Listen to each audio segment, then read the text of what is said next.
Rights, that is the first 10 amendments to the Constitution, carries the theme of rights even further by providing a list of many of the rights government is to protect.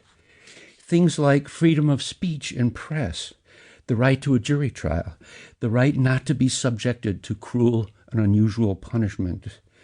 Rights, as expressed in these two documents of American nationhood, are thus at the very center of our conceptions of the principles of government and of the fundamentals of our history.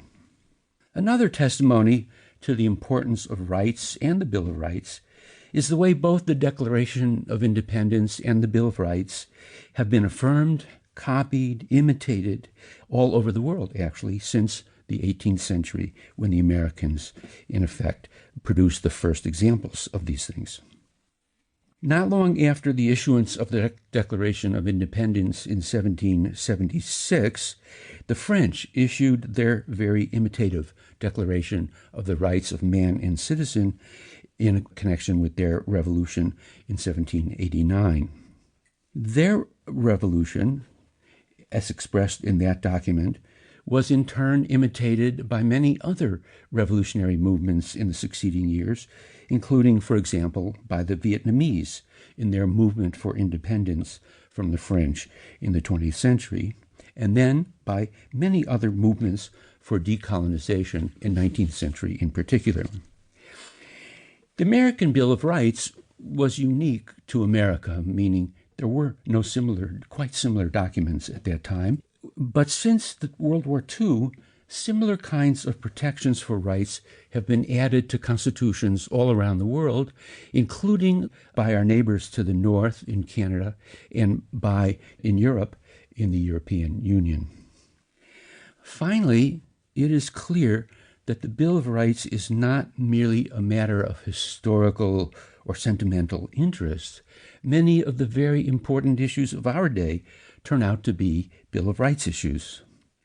So consider one set of such issues: congressional attempts to regulate social media, things we hear about pretty often. The question arises, is this a violation somehow of the First Amendment and the freedom of speech? Another kind of concern involves the religion clauses of the First Amendment. Is it constitutional to pledge allegiance to the flag of a nation under God? Is it okay to have a memorial to the Ten Commandments in a court? Is it okay to refuse to do business with same-sex marriage couples when one has scruples of conscience against some same-sex marriage? So, I think it's nearly self-evident to conclude that rights are of paramount importance both in America and abroad. Now let me add one further kind of introductory point. It would be fair to say, I believe, that the Americans produced the first bills of rights of the modern sort. And our first task is going to be to try to identify what that modern sort is and how it came to be that the Americans of the 18th century discovered or invented this kind of political practice. I propose to pursue that task in two parts. The lecture for today is titled On Rights, Natural and Non-Natural.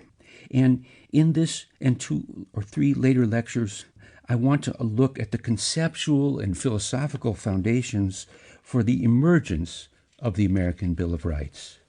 After that, I'd like to look more specifically at the making of the Constitution and the Bill of Rights, and look for the political and historical conditions for the emergence of the Bill of Rights on this continent. I'm going to say a little bit more now about what I specifically plan to talk about today.